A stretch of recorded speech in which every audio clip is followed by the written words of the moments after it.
Assalamualaikum warahmatullahi wabarakatuh. Perkenalkan, nama saya Bese Nurul Hikmah dari kelas HES 3B. Di sini saya akan menjelaskan sedikit mengenai hukum syariat yang terdiri dari al-hukum, al-hakim, al-mahkum fi, al-mahkum alaih, dan juga pengertian tentang sumber dan dalil hukum Islam. Yang pertama adalah pengertian hukum. Hukum secara bahasa bisa bermakna putusan, ketetapan, dan kekuasaan. Hukum secara istilah dapat diartikan sebagai kitab atau kalam Allah Subhanahu wa Ta'ala yang berkaitan dengan perbuatan mukallaf, baik berupa talab atau perintah, larangan, anjuran untuk melakukan dan meninggalkan, takhir atau memilih antara melakukan dan tidak melakukan, buat atau ketentuan yang menetapkan sesuatu sebagai sebab, syarat, atau penghalang. Sedangkan yang dimaksud dengan khitab atau kitabullah adalah semua bentuk dalil-dalil hukum yang merupakan bagian dari sunnah, ijma, qiyas, dan penjagaan kemaslahatan. Adapun macam-macam hukum yaitu hukum taklifi dan hukum al-wad'i. Hukum taklifi adalah seruan Allah yang berkaitan dengan perbuatan mukallaf, baik itu bersifat perintah maupun pilihan. Hukum ini terbagi menjadi 5, yaitu wajib, sunnah, haram, makruh, dan mubah. Wajib adalah jika dilakukannya mendapat pahala dan ditinggalkannya akan mendapatkan dosa. Wajib juga terbagi menjadi 2, yakni aini atau wajib secara individual, dan kifayah atau dapat dicukupkan atau diwakili oleh orang lain. Sunnah jika dikerjakan akan mendapat pahala dan jika ditinggalkan tidak akan mendapat dosa. Haram adalah jika mengerjakannya akan mendapat dosa dan ditinggalkannya akan mendapat pahala. Makruh sesuatu yang meninggalkannya mendapat pahala dan mengerjakannya tidak mengapa. Sedangkan mubah melakukannya tidak berpahala sedang meninggalkannya tidak berdosa. Selanjutnya pengertian al-hakim. Secara bahasa, al-hakim berarti pembuat hukum yang menetapkan dan yang memunculkan sumber hukum. Sedangkan menurut istilah al-hakim berarti pembuat hukum atau satu-satunya sumber hukum yang wajib diikuti oleh setiap mukallaf. Dalam pembahasan al-hakim, terjadi perbedaan tentang status hakim di antara para ahli usul. Hal ini disebabkan adanya 2 keadaan. Yang pertama, hakim sebelum Nabi Muhammad SAW yang terutus sebagai rasul, yang menjadi persoalan di kalangan para ahli usul dalam kaitannya dengan masalah ini adalah siapa yang menemukan dan memperkenalkan serta memperjelas hukum. Persoalan ini ditanggapi berbeda-beda. Menurut ahli al-sunnah wal jamaah berpendapat bahwa pada masa Nabi Muhammad SAW terutus sebagai rasul, tidak ada hakim dan tidak ada pula hukum syara. Sementara itu, akal pikiran manusia tidak memiliki kemampuan menemukannya, sebab akal hanya mampu menetapkan baik buruk melalui perantara Al-Quran dan Rasul. Dan menurut kelompok Mu'tazilin berpendapat bahwa yang menjadi hukum pada saat itu adalah Allah Subhanahu wa Ta'ala. Hanya saja akal sudah memiliki kemampuan untuk menentukan hukum-hukum Allah, bahkan akal mampu untuk menjelaskannya. Dari persoalan yang serumit ini, para ahli usul menyebutkan dengan menggunakan istilah at-tahsin wa at-takbi dalam hubungannya dengan masalah sejauh mana kemampuan akal pikiran manusia dalam menemukan hukum, di mana at-tahsin merupakan semua perilaku perbuatan yang dianggap sesuai dengan watak kemanusiaan. Dalam menanggapi masalah ini, para ahli usul bersepakat untuk menyatakan bahwa hakim adalah syariah yang diturunkan oleh Allah melalui Rasulnya Nabi Muhammad SAW. Oleh karena itu, segala sesuatu yang hukumnya telah dihalalkan oleh Allah adalah halal dan segala sesuatu yang telah diharamkan Allah adalah haram. Secara hakikat, hakim adalah Allah Subhanahu wa Ta'ala semata. Para utusan Allah hanya sekedar menyampaikan risalah dan hukum-hukumnya saja. Mereka semua tidak menciptakan atau menetapkan hukum. Sementara para mujtahid cuma sekedar menyingkap tabir-tabir hukum. Maka mereka juga bukan pencipta hukum syariat, sekalipun secara adat mereka juga terkadang disebut hakim. Dalam masalah hakim ini, seluruh ulama menyepakati konsep sebelumnya, bukti mereka juga sepakat memaknai hukum sebagai kitabullah, bukan kitab ar-rasul atau kitab al-mujtahidin. Perbedaan ulama dalam hal ini hanya berkisar tentang hukum Allah yang berkaitan dengan perbuatan orang mukallaf. Apakah akal dengan sendirinya mampu mengetahui hukum-hukum tersebut ataukah perlu perantara para rasul untuk dapat mengetahuinya. Terkait perbedaan ini, Abdul Wahab Khalaf membagi menjadi 3 kelompok. Yang pertama, mazhab Asy'ariyah, pengikut Abu Hasan al-Asy'ari yang menyatakan bahwa akal dengan sendirinya tidak mampu mengetahui hukum-hukum Allah tanpa mediasi para rasul dan kitab-kitabnya. Kelompok ini berargumen bahwa yang disebut dengan kebaikan adalah sesuatu yang ditunjukkan oleh syar'i, bahwa hal itu memang baik, sementara kejelekan adalah sesuatu yang ditunjukkan oleh syar'i, bahwa hal itu memang jelek. Kebaikan dan keburukan tidak dapat ditunjukkan oleh penalaran akal semata. Yang kedua, mazhab Mu'tazilah, yakni para pengikut Wasil bin Atta yang menyatakan bahwa dengan sendirinya akal mampu mengetahui hukum-hukum Allah tanpa melalui perantara rasul atau kitab. Mereka berhujah bahwa sesuatu itu dikatakan baik ketika akal memandang hal itu baik. Sebaiknya sesuatu itu dipandang jelek ketika akal memang menganggap jelek. Dan yang terakhir, mazhab Maturidiyah, pengikut Abu Mansur al-Maturidi. Mazhab ini menurut Khalaf adalah mazhab penengah dan dianggap sebagai pendapat yang lebih kuat. Mazhab ini menyatakan bahwa memang akal sehat itu mampu menilai mana yang baik dan mana yang dianggap buruk. Namun, tidak secara otomatis akal mampu menentukan hukum-hukum Allah, sebab kerja akal itu terbatas dan terkadang kerja akal itu berbeda satu sama lain dalam menilai suatu perbuatan. Oleh karena itu, dalam menentukan hukum-hukum Allah tetap diperlukan adanya perantara, utusan atau kitab-kitabnya. Oleh karena itu, dalam menentukan hukum-hukum Allah tetap diperlukan adanya perantara, utusan dan kitab-kitabnya. Pada akhirnya, apa yang dipegang oleh mazhab ini sama dengan pendapat mazhab Asy'ariyah yang tetap menyatakan bahwa untuk mengetahui hukum Allah diperlukan adanya perantara. Pada akhirnya, apa yang dipegangi oleh mazhab ini sama dengan pendapat mazhab Asy'ariyah yang tetap menyatakan bahwa untuk mengetahui hukum Allah diperlukan adanya perantara. Selanjutnya tentang al-mahkum fi.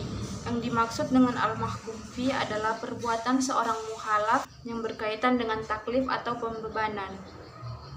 Taklif yang berasal dari Allah ditunjukkan pada manusia dalam setiap perbuatan-perbuatannya.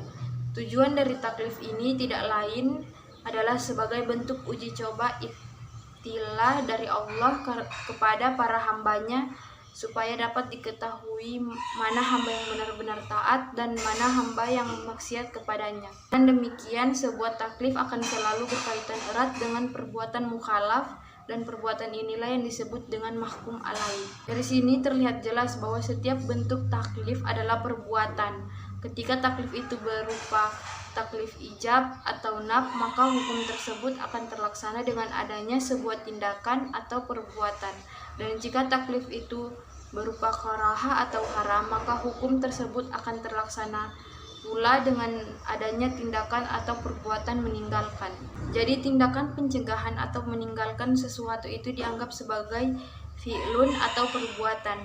Terdapat beberapa syarat untuk absahnya sebuah taklif dalam perbuatan. Di antaranya adalah perbuatan tersebut harus diketahui secara sempurna oleh seorang mukhalaf sehingga tergambar tujuan yang jelas dan mampu melaksanakannya.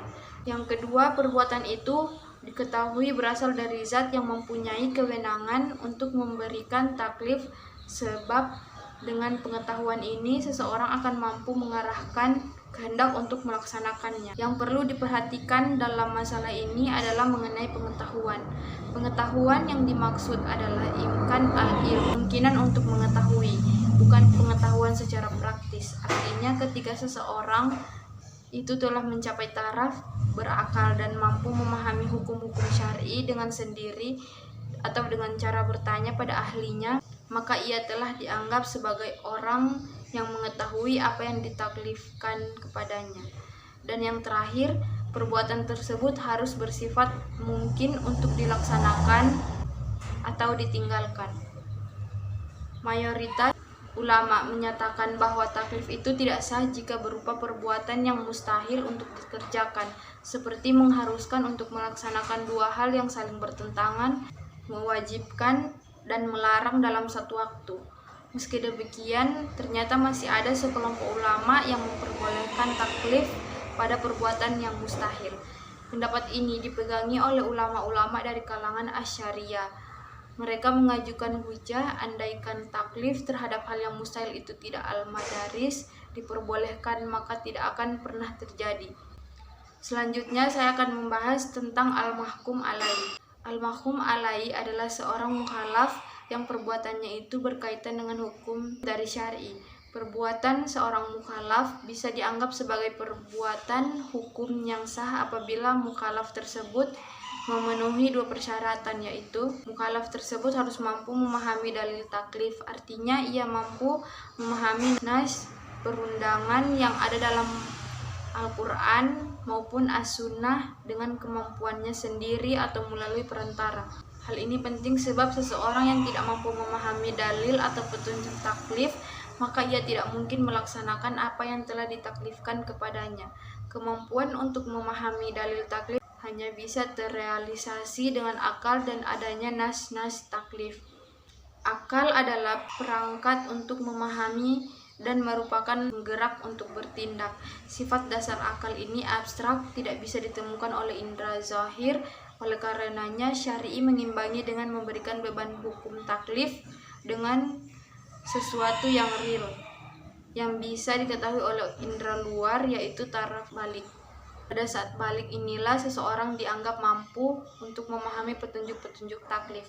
Yang kedua, seorang itu diharuskan ahlan lima kulifa bihi, atau cakap atas perbuatan yang ditaklifkan kepadanya.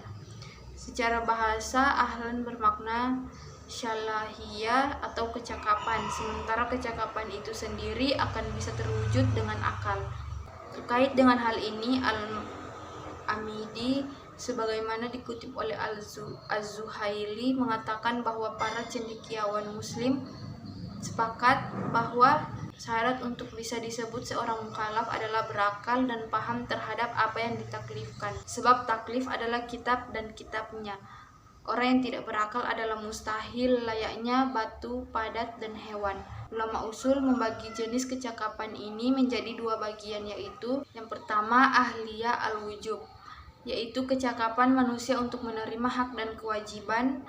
Pijakan utama dari konsep ahliyah al-wujub ini adalah adanya kehidupan, artinya selama orang itu bernafas maka orang itu bisa disebut dengan ahliyah al-wujub.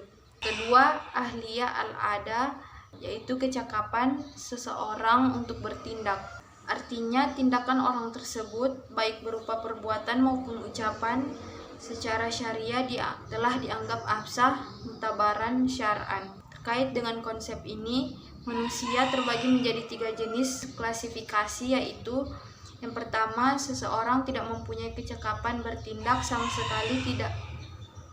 sekali seperti orang gila dan anak kecil. Kedua, seorang tersebut mempunyai kecakapan bertindak namun belum sempurna seperti anak mumayyiz yang belum sampai pada taraf balik dan orang idiot maktuh. Yang ketiga, seseorang yang mempunyai kecakapan bertindak secara sempurna seperti seorang yang telah berakal dan balik. Selanjutnya pembahasan mengenai pengertian sumber dan dalil hukum Islam. Secara bahasa, sumber berarti asal dari segala sesuatu atau tempat merujuk sesuatu. Adapun secara istilah dalam ilmu usul, sumber diartikan sebagai rujukan yang pokok atau utama dalam menetapkan hukum Islam, yaitu berupa Al-Quran dan Al-Sunnah. Dalil secara bahasa artinya petunjuk pada sesuatu baik yang bersifat material maupun yang bersifat non-material. Sedangkan menurut istilah, suatu petunjuk yang dijadikan landasan berpikir yang benar dalam memperoleh hukum syara yang bersifat praktis, baik yang kedudukannya qat'i atau pasti dan dani atau relatif. Atau dengan kata lain, dalil adalah segala sesuatu yang menunjukkan kepada madlul.